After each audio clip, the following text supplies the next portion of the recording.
我是杰瑞米·瓦德，生物学家兼极限钓鱼迷，水生生物侦探出色的垂钓者。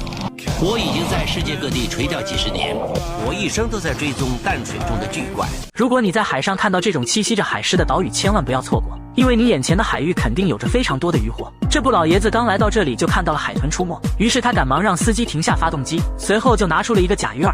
这种甲鱼几乎做到以假乱真，在海水的波动中可以模拟活鱼的游动。准备好后，老爷子就把鱼线穿过小鱼，一个甩钩就抛入了海中，然后开足马力让小船急速前进。这样诱饵在海中就像逃跑一样快速移动。航行的小船身后甩出了10米长的白色浪花，老爷子坐在船尾耐心地等待大鱼上钩。突然间，右侧鱼竿顶部开始下垂，老爷子一个箭步冲上去抓住鱼竿，一人一鱼就开始了搏斗。老爷子不断地收放线轮，不到1分钟，一条鱼就被拉到了小船下面。从水下镜头看到这条鱼还在咬着诱饵，老爷子将它提了上来。